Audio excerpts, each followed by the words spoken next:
ಯಡಿಯೂರಪ್ಪ ಅವರ ಮೇಲೆ ದಾಖಲಾಗಿದ್ದಂಥ ಪೋಕ್ಸೋ ಪ್ರಕರಣಕ್ಕೆ ಸಂಬಂಧಪಟ್ಟ ಹಾಗೆ ಜಾಮೀನು ಅರ್ಜಿಯ ವಿಚಾರಣೆ ಆರಂಭ ಆಗಿದೆ. ಇವತ್ತು ಯಡಿಯೂರಪ್ಪನವರಿಗೆ ಜೈಲ ಅಥವಾ ಬೇಲ ಅನ್ನೋದು ಗೊತ್ತಾಗುತ್ತೆ. ಆಲ್ರೆಡಿ ಜಾಮೀನು ರಹಿತ ವಾರೆಂಟ್ ಕೂಡ ಇಶ್ಯೂ ಆಗಿದೆ ಯಡಿಯೂರಪ್ಪ ಅವರ ವಿರುದ್ಧ. ಇನ್ನೇನು ಯಡಿಯೂರಪ್ಪ ಅವರಿಗೆ ಏನಾದರೂ ಜಾಮೀನು ಸಿಕ್ಕಿದ್ರೆ ಆಯಿತು, ಇಲ್ಲದೆ ಹೋದರೆ ಯಡಿಯೂರಪ್ಪ ಅವರು ಯಾವುದೇ ಕ್ಷಣದಲ್ಲಾದರೂ ಬಂಧನ ಆಗುವಂಥ ಸಾಧ್ಯತೆಗಳು ಕಂಡು ಬರ್ತಾ ಇದೆ. ಸದ್ಯಕ್ಕೆ ಯಡಿಯೂರಪ್ಪಗೆ ಇವತ್ತು ಜಾಮೀನು ಸಿಗುತ್ತಾ? ಹಿಂದೆ ಮಾಜಿ ಸಿಎಂ BSY ಭವಿಷ್ಯ ನಿರ್ಧಾರ ಆಗುತ್ತೆ, ಬಂಧನವ ಅಥವಾ ಬೇಲ ಅನ್ನೋದು. BSYಗೆ ಪೋಕ್ಸೋ ಕೇಸ್ ಸಂಕಷ್ಟ ಎದುರಾಗಿದೆ. ಯಡಿಯೂರಪ್ಪನವರು ಜಾಮೀನು ಸಿಗುತ್ತೆ ಅನ್ನುವ ಭರವಸೆಯಲ್ಲಿದ್ದಾರೆ. ಹೈಕೋರ್ಟ್ನಲ್ಲಿ ಜಾಮೀನು ಅರ್ಜಿಯ ವಿಚಾರಣೆ ನಡೀತಾ ಇದೆ. ಯಡಿಯೂರಪ್ಪಗೆ ಜಾಮೀನು ಸಿಗುತ್ತಾ ಅನ್ನೋದ್ರ ಬಗ್ಗೆ ಭಾರಿ ಕುತೂಹಲ ಇದೆ. ಸದ್ಯಕ್ಕೆ 17 ವರ್ಷದ ಬಾಲಕಿ ಮೇಲೆ ಲೈಂಗಿಕ ದೌರ್ಜನ್ಯ ಎಸಗಿದ ಪ್ರಕರಣದಲ್ಲಿ ಯಡಿಯೂರಪ್ಪ ಅವರಿಗೆ ಉರುಳಾಗಿ ಪರಿಣಮಿಸಿದೆ. ಜಾಮೀನು ರಹಿತ ವಾರೆಂಟ್ ಇಶ್ಯೂ ಆಗಿದೆ ಯಡಿಯೂರಪ್ಪ ಅವರ ವಿರುದ್ಧ. ದೆಹಲಿಯಲ್ಲಿದ್ದಾರೆ. ನಾನು 17ನೇ ತಾರೀಕು ವಿಚಾರಣೆಗೆ ಹಾಜರಾಗ್ತೀನಿ ಅನ್ನೋದನ್ನು ಯಡಿಯೂರಪ್ಪನವರು ಹೇಳಿದ್ದಾರೆ. ಅದರ ಹೊರತಾಗಿಯೂ ಕೂಡ ನಿನ್ನೆ ರಾಘವೇಂದ್ರ ಅವರ ನಿವಾಸಕ್ಕೆ ಅಧಿಕಾರಿಗಳ ತಂಡ ಹೋಗಿ ಪರಿಶೀಲನೆಯನ್ನ ಮಾಡಿ ಬಂದಿದ್ರು. ಯಡಿಯೂರಪ್ಪ ಅವರನ್ನ ಯಾವುದೇ ಕ್ಷಣದಲ್ಲಾದರೂ ಬಂಧನ ಮಾಡುವಂಥ ಸಾಧ್ಯತೆ ಇದೆ. ಹೈಕೋರ್ಟ್ನಲ್ಲಿ ನಿರೀಕ್ಷಣಾ ಜಾಮೀನಿಗೆ ಅರ್ಜಿಯನ್ನು ಹಾಕಿದ್ರು. ಈಗ ಅದರ ವಿಚಾರಣೆ ನಡೀತಾ ಇದೆ. ಯಡಿಯೂರಪ್ಪನವರಿಗೆ ಇವತ್ತೇನಾದರೂ ಬೇಲ್ ಆಯಿತು ಅನ್ನೋದಾದರೆ ಓಕೆ, ಇಲ್ಲ ಅಂತ ಹೇಳಿದರೆ ಯಡಿಯೂರಪ್ಪ ಅವರು ಯಾವುದೇ ಕ್ಷಣದಲ್ಲಿ ಬಂಧನ ಆಗಬಹುದು. 17ನೇ ತಾರೀಕು ನೋಟಿಸ್ ಕೊಟ್ಟಿದ್ರಲ್ಲ, ನಾನು ವಿಚಾರಣೆಗೆ ಹಾಜರಾಗ್ತೀನಿ ಅನ್ನೋದನ್ನು ಹೇಳಿದರು. ನೋಡಿ, ಯಾಕೆ ಇವರಿಗೆ ಜಾಮೀನು ರಹಿತ ವಾರೆಂಟ್ ಇಶ್ಯೂ ಆಯಿತು ಅಂತ ಹೇಳಿದರೆ, ಯಡಿಯೂರಪ್ಪ ಅವರು ಮೊದಲ ನೋಟಿಸ್ಗೆ ಉತ್ತರ ಕೊಡ್ತಾರೆ, ವಿಚಾರಣೆಗೆ ಹಾಜರಾಗ್ತಾರೆ. 2ನೇ ನೋಟಿಸ್ಗೆ ಅವರು ಹೋಗದೇ ಇದ್ದಾಗ ಸಾಕ್ಷಿ ನಾಶ ಮಾಡಬಹುದು ಯಡಿಯೂರಪ್ಪ. ಆ ಕಾರಣದಿಂದ ಅವರಿಗೆ ವಾರೆಂಟ್ ಇಶ್ಯೂ ಮಾಡಿ ಅವರ ಬಂಧನ ಮಾಡಬೇಕು ಅನ್ನೋದು ಆ ಬಾಲಕಿ ಪರವಾದ ವಕೀಲರು ವಾದ ಮಂಡಿಸಿದರು. ಇದಾದ ನಂತರ ಯಡಿಯೂರಪ್ಪನವರು 17ನೇ ತಾರೀಕು ನಾನು ವಿಚಾರಣೆಗೆ ಹಾಜರಾಗ್ತೀನಿ ಅನ್ನೋದನ್ನೇ ಹೇಳಿದರು. ಯಡಿಯೂರಪ್ಪನವರು ದೆಹಲಿಯಲ್ಲಿದ್ದಾರೆ ಅನ್ನೋದ್ರ ಬಗ್ಗೆ ನಡಿ ಈಗ ಶುರು ಮಾಡೋಣ.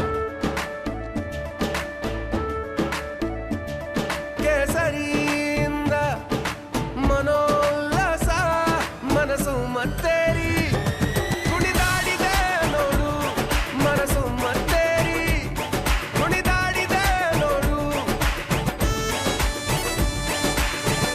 ಕ್ಷಣ ಕ್ಷಣವೂ ಆಚರಿಸಿ ಕೇಸರಿ ಹಬ್ಬ. ವಿಮಲ್ ಬಾಯಲ್ಲಿ ಹೇಳಿ ಕೇಸರಿ. ಮಾಹಿತಿ ಇದೆ. ಯಡಿಯೂರಪ್ಪನವರಿಗೆ ಈ ಪ್ರಕರಣದಲ್ಲಿ ಇವತ್ತು ಜಾಮೀನೇನಾದರೂ ಆಗದೇ ಇದ್ರೆ ಯಾವುದೇ ಕ್ಷಣದಲ್ಲಿ ಯಡಿಯೂರಪ್ಪ ಅವರ ಬಂಧನ ಆಗಬಹುದು.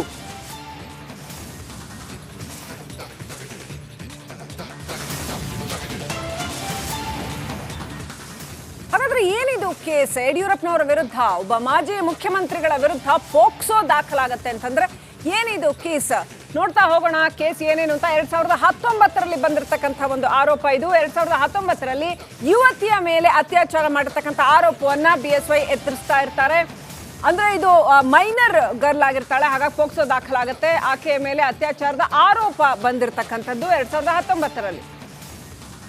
ಹಾಗೇನೆ ಯಡಿಯೂರಪ್ಪ ಬಳಿ ಬಂದಿದ್ದಂತಹ ಸಂತ್ರಸ್ತೆ ಮತ್ತು ತಾಯಿ ನಮ್ಗೆ ನ್ಯಾಯ ಕೊಡಿಸಿ ಅಂತ, ಕ್ಷಮಿಸಿ, ಇದರಲ್ಲಿ ಮೊದಲು ಆಕೆ ಮೇಲೆ ಅತ್ಯಾಚಾರ ನಡೆದಿತ್ತು ಅನ್ನೋಂಥ ಆರೋಪ ಬರುತ್ತೆ.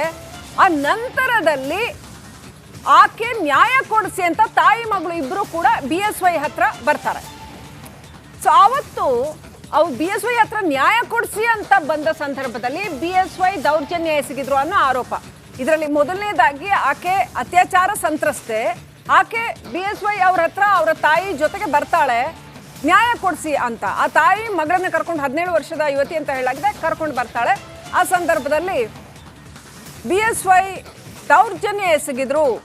ಮಾರ್ಚ್ 14ನೇ ತಾರೀಕು ಸದಾಶಿವನಗರ ಠಾಣೆಯಲ್ಲಿ ಪ್ರಕರಣ ದಾಖಲಾಗುತ್ತೆ. ಪೋಕ್ಸೋ ಅಡಿಯಲ್ಲಿ ಪ್ರಕರಣ ದಾಖಲಾಗುತ್ತೆ. ಪ್ರಕರಣವನ್ನ CIDಗೆ ಸರ್ಕಾರ ವರ್ಗಾಯಿಸುತ್ತೆ. ಹೈ ಪ್ರೊಫೈಲ್ ಕೇಸ್ ಆಗಿರೋದ್ರಿಂದ ಮತ್ತು ಇದರಲ್ಲಿ ಆಳವಾದ ತನಿಖೆ ಅಗತ್ಯ ಇರೋದ್ರಿಂದ CIDಗೆ ಅದನ್ನ ಮಾರ್ಚ್ 15ನೇ ತಾರೀಕು ವರ್ಗಾವಣೆ ಮಾಡುತ್ತೆ. 28 ಮಾರ್ಚ್ ಯಡಿಯೂರಪ್ಪನವರಿಗೆ ನೋಟಿಸ್ ಕೊಡಲಾಗುತ್ತೆ. ಈ ಪ್ರಕರಣದಲ್ಲಿ ಏಪ್ರಿಲ್ 12ನೇ ತಾರೀಕು BSY ವಿಚಾರಣೆಗೆ ಹಾಜರಾಗ್ತಾರೆ. ಈ ಪ್ರಕರಣದಲ್ಲಿ ಆವತ್ತು ಯಡಿಯೂರಪ್ಪ ಧ್ವನಿ ಸ್ಯಾಂಪಲ್ ಅನ್ನ CID ಪಡೆದಿರುತ್ತೆ. ಯಾಕಂತಂದ್ರೆ ಅಲ್ಲಿ ಆಲ್ರೆಡಿ ಒಂದಷ್ಟು ಸಾಕ್ಷ್ಯಗಳು ಲಭ್ಯ ಇರುತ್ತೆ ಅದಕ್ಕೆ ಮ್ಯಾಚ್ ಮಾಡೋದಕ್ಕೆ. ಮೇ 26ನೇ ತಾರೀಕು ದೂರು ನೀಡಿದ್ದ ಮಹಿಳೆ ಆಸ್ಪತ್ರೆಯೊಂದರಲ್ಲಿ ಅನಾರೋಗ್ಯದ ಕಾರಣದಿಂದಾಗಿ ಮೃತಪಡ್ತಾರೆ. ಜೂನ್ 11 ಮತ್ತೆ BSYಗೆ CID ನೋಟಿಸ್ ಅನ್ನ ಕೊಡುತ್ತೆ. ಆದ್ರೆ ನಿನ್ನೆ ಯಡಿಯೂರಪ್ಪನವರು ವಿಚಾರಣೆಗೆ ಹಾಜರಾಗಬೇಕಾಗಿತ್ತು, ಹಾಜರಾಗಿಲ್ಲ. ಹಾಗಾಗಿ ಅವರ ಬಂಧನ ಏನಾದರೂ ಆಗತ್ತಾ? ಅರೆಸ್ಟ್ ವಾರೆಂಟ್ ನಾನ್ ಬೇಲೇಬಲ್ ಅಲ್ಲಿ ಅರೆಸ್ಟ್ ವಾರೆಂಟ್ ಹೊರಡಿಸಲಾಗಿದೆ. ಅಪ್ಡೇಟ್ ಪಡ್ಕೊಳ್ಳೋಣ. Crime bureau chief Sunil Dharmasthala ಸಂಪರ್ಕದಲ್ಲಿದ್ದಾರೆ. ಸುನಿಲ್, ಕರ್ನಾಟಕದಲ್ಲಿ ಇದು ಕೂಡ ಇತ್ತೀಚೆಗಿನ ಕ್ರೈಮ್ ಕೇಸ್ಗಳ ಸರಣಿಯನ್ನ ನಾವೇನು ನೋಡ್ತಾ ಇದ್ದೀವಿ, ಹೈ ಪ್ರೊಫೈಲ್ ಕೇಸ್ಗಳ ಸರಣಿ, ಇದು ಇನ್ನೊಂದು ಆಡ್ ಆನ್ ಅಂತ ಅನ್ಸುತ್ತೆ.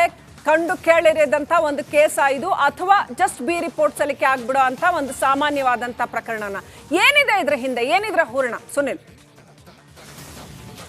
ಶ್ರೀಲಕ್ಷ್ಮಿ, ಸದಾಶಿವನಗರ ಪೊಲೀಸ್ ಠಾಣೆಯಲ್ಲಿ ದಾಖಲಾಗಿದ್ದಂತಹ ಒಂದು ಪೋಕ್ಸೋ ಕೇಸು, ಆ ಒಂದು ಪ್ರಕರಣದ ಗಂಭೀರತೆಯನ್ನು ಅರಿತಂತಹ ಸರ್ಕಾರ ಇದನ್ನ ಹೆಚ್ಚಿನ ತನಿಖೆಗೋಸ್ಕರ ಸಿಐಡಿಗೆ ವರ್ಗಾವಣೆ ಮಾಡಿತ್ತು. ಏನಕ್ಕೆ ಅಂದ್ರೆ ಆರೋಪಿ ಸ್ಥಾನದಲ್ಲಿದ್ದಂಥವರು ಮಾಜಿ ಸಿಎಂ ಮತ್ತು ತುಂಬಾ ಪ್ರಭಾವಿಯಾಗಿರೋದ್ರಿಂದಾಗಿ ಸ್ಥಳೀಯ ಠಾಣೆಯಲ್ಲಿ ಕೇಸ್ ರಿಜಿಸ್ಟರ್ ಮಾಡಿಕೊಂಡು ಇನ್ವೆಸ್ಟಿಗೇಷನ್ ಸರಿಯಾಗಿ ಆಗದೆ ಇರ್ಬೋದು ಅನ್ನೋ ಕಾರಣಕ್ಕೋಸ್ಕರ ಸಿಐಡಿಗೆ ವರ್ಗಾವಣೆ ಮಾಡಲಾಗಿತ್ತು.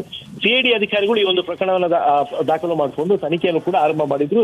ಈ ಪ್ರಕರಣಕ್ಕೆ ಸಂಬಂಧಪಟ್ಟಂತೆ ಆರೋಪಿ ಸ್ಥಾನದಲ್ಲಿರುವಂತಹ ಮಾಜಿ ಸಿಎಂ ಬಿಎಸ್ವೈ ಅವರಿಗೆ ನೋಟಿಸ್ನ ಕೂಡ ನೀಡಿ ಮೊದಲನೇ ಬಾರಿ ವಿಚಾರಣೆ ಕರೆಸ್ಕೊಂಡಿದ್ರು. ಅವರು ವಿಚಾರಣೆಗೆ ಹಾಜರಾಗಿ ತನಿಖಾಧಿಕಾರಿಗಳು ಕೇಳಿರುವಂತೆ ಎಲ್ಲಾ ಪ್ರಶ್ನೆಗಳಿಗೂ ಕೂಡ ಉತ್ತರವನ್ನು ನೀಡಿದ್ರು. ಆದ್ರೆ ಎರಡನೇ ಬಾರಿ ನೀಡಿದಂತಹ ನೋಟಿಸ್ಗೆ ಅವರು ಹಾಜರಾಗಿರಲಿಲ್ಲ, ಬದಲಾಗಿ ಕಾಲಾವಕಾಶ ಬೇಕು ಅನ್ನುವಂತ ಒಂದು ಮನವಿಯನ್ನ ಮಾಡಿದ್ರು.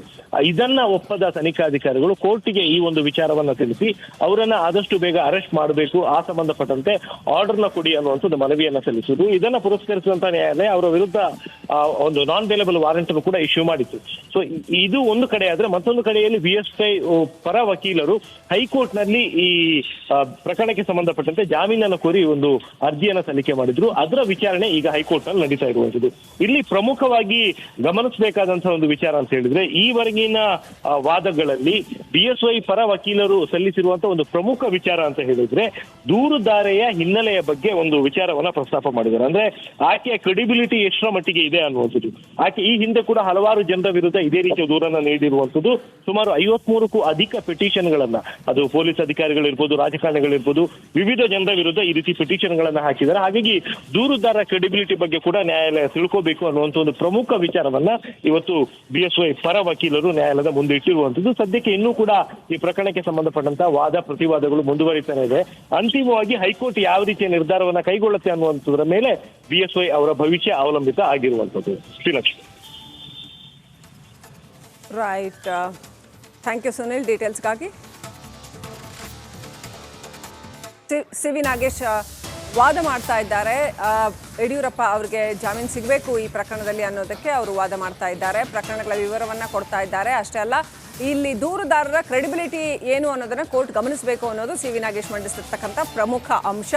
ಆಕೆ ಕೆಲವೊಂದು ಕಡೆ ಎಲ್ಲೆಲ್ಲ ದೂರು ಕೊಟ್ಟಿದ್ದಾರೆ, ಅಲ್ಲಿ ಗಂಡ ಮಗ ಯಾರೆಲ್ಲ ಇದ್ದಾರೆ ಅವ್ರ ಮೇಲೂ ಕೂಡ ದೂರು ಕೊಟ್ಟಿದ್ದಾರೆ. ಆಕೆಯ ಏನು ಬ್ಯಾಕ್ಗ್ರೌಂಡ್ ಏನಿದೆ ಅದರಲ್ಲಿ ಸಾಕಷ್ಟು ಅನುಮಾನ ಹುಟ್ಟಿಸುವಂತಹ ಒಂದು ಕೇಸ್ ದಾಖಲು ಮಾಡಿಸುವಂಥದ್ದು ಆ ಥರದ ಹವ್ಯಾಸಗಳಿದೆ ಅನ್ನೋ ಅರ್ಥದಲ್ಲಿ ಸಿವಿ ನಾಗೇಶ್ ವಾದ ಮಂಡನೆ ಮಾಡ್ತಾ ಇದ್ದಾರೆ.